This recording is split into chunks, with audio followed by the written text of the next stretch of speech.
So we just arrived to Agua Azul, Rikard. Yes, and hopefully I'm gonna get the shower because we haven't showered in 2 days. Hey, don't say those stuff. People. And the town don't have any electricity, so the water pumps run on electricity. So we'll see. And supposedly Agua Azul, which is like blue water, is actually brown water today because it's been raining. So it's been dragging mud and stuff from the mountain into the river. So the water is brown, not blue, and the people here are really rude. They just try to sell you stuff all the time, and they just kind of climb into the car trying to sell stuff, and I don't like it at all. So Agua Azul, no.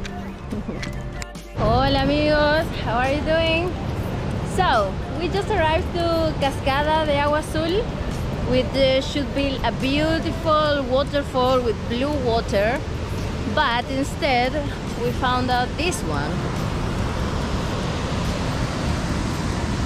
Brown water, such a disappointment.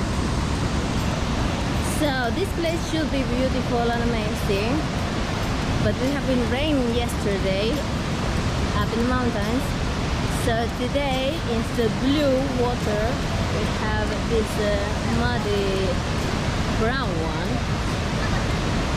So we have been asking around, and the local people say that it's going to take in between 3 days or around to make the water come back to their normal color. So we'll see. We are planning to go back to show you how is it with blue, because this is such a disappointment.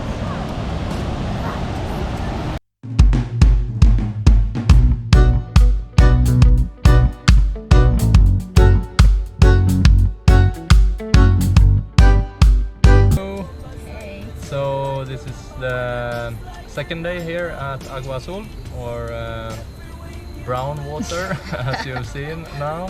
Agua marron. Agua marron. And not only are the kids and all the salesmen here assholes, but also yesterday we had some other troubles on the road. We were driving almost the whole day. Oh yeah, of course. The road here in Mexico, it's like they're full of how is the name? Speed bumps. It's like the road passes through a town every 5-10 minutes, and in these towns there's like 5 speed bumps in every town that you have to break down through to, and they can be like in the middle of the curve or whatever. They're everywhere. And some of them are really big, so you really want to slow down for those. Besides that, we also had a ton of potholes in the road yesterday, so it was a really crappy road. And also there was a couple of guys blocking the road at the place. What did they do? Yes, they were like wearing masks, so we couldn't watch their faces. And there was maybe like a group of 20 people by the road with some flags, some like politic flags or something like that. So they were blocking the street with the it was like a piece of wood with a lot of nails on it, like up to the directly to the wheel, kind of. So they had like two different wood in both sides, so they closed them kind of to block the whole road.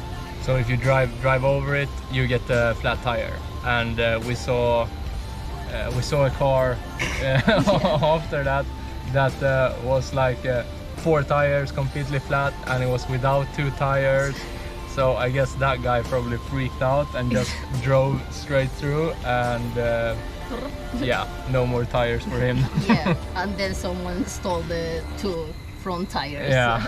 So it was a beautiful red car there. Yeah. Anyway, that was before that we were like, what the hell is going on there?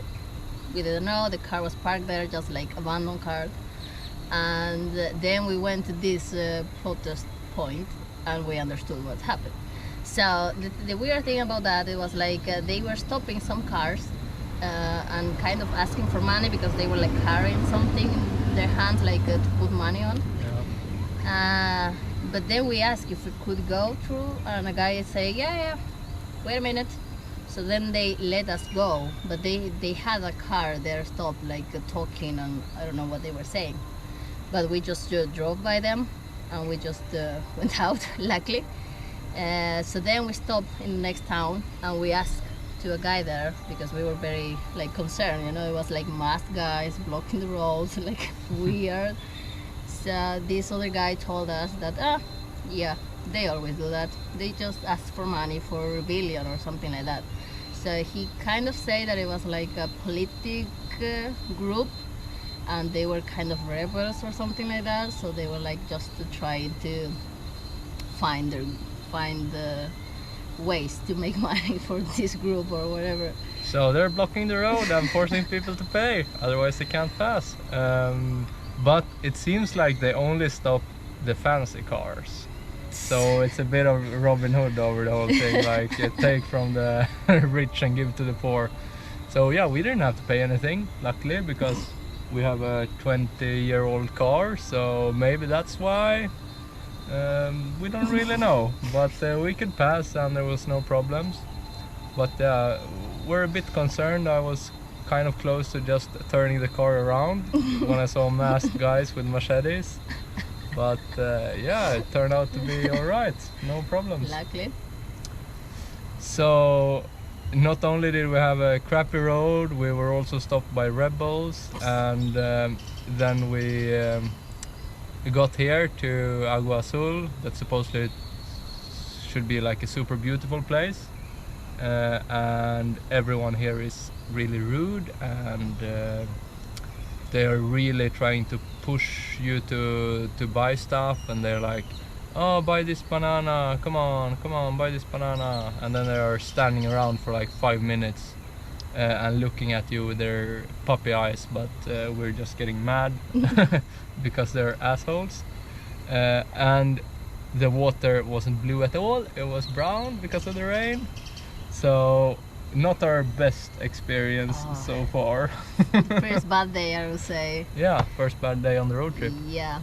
Or it wasn't completely bad, but yeah, we weren't feeling super excited and happy. Yeah, and also I think it's very sad that there's a lot of kids here around selling stuff. Yeah. So it's like they're very rude, you know. It's like they stay there and they stare at you and they want to sell this weird stuff because they also sell like rocks and things like that, you know. So you say no, and they stay there and they keep offering, and you say no again, and they keep offering. And you say no again, you know, and you start like, I don't want that, actually, I don't want the rock. And they just stay there, stare at you, like, buy me. Yeah. And yeah, it feels very uncomfortable, and it happens all the time. It's not like one random kid, it's like all the time, all the sailors, it's like all of them are kids. So it's kind of sad, they shouldn't be doing that. Yeah. And also, when we got here, before on the road, there was like, we knew that we were gonna have to pay entrance to get in here, and we knew it was gonna be 2 entrances, one for like the town and the people, and one from the government or something like that, but two different ones. And then there's like this 5-year-old kid who pulls a rope, so it tensions over the road, so it's like, yeah, stop here. So we stop, and then comes like probably his sister or something like that, a little girl, and just crawling up towards the window and like give me some money. She had a bag of bananas or something like that. I assumed she was also selling, but she didn't even offer like, do you want to buy bananas? No, she said, Regálame peso. Regálame peso. Give me a coin or some money. And like with her hands in the window of the car, like, so she was like, Regálame peso. Luckily, I was like, felt a bit uncomfortable, so I didn't push down the window all the way because it felt weird that 2 kids would charge these like official fees. Which we thought it was that in Yeah. the beginning, you know, because they were like blocking the street. So we're like, okay, the kids are going to block the street. Some adult is going to come out, and they're going to say, okay, it's 25 pesos to go in. Yeah. But none adults came. No. It was just the kids begging doing for their money. thing. Yeah. So they're probably gonna be the next rebel group around here. Yeah, and after that, the rebel experience that we had before, we were like a bit scared, you know. It was like the rebels, kids blocking the doors, Yeah. the streets, crawling into the car, like Yeah. sticking in the So we're like a bit afraid. So we were like, okay, doesn't matter, we're already here. So we came here very happy to the blue waterfalls and blah blah. It was brown. Yeah. Super brown. Not. Well, we'll see. At least the nature is still nice around here. It's just the color of the water that's changed, which is a big deal. But yeah. So we're gonna go for a walk today. There's a 30-minute hike up alongside the waterfall. So we'll do that, and then we keep going. We'll see where we go next. If we go to Palenque and then hang out there for a couple of days, and then we go back to these waterfalls once the water is blue again and nice. Supposedly it takes like 3 days. Yeah, So 3 to 4. Yeah. It's if the rain stops, kind of. Yeah. So we'll keep an eye on that, and we might come back and look at the beautiful blue water as well. Wish us luck. We Yeah. kind of need it these days. But now let's go for a hike.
So that was the walk up to the along the waterfall, and it's gonna be amazing when it's blue.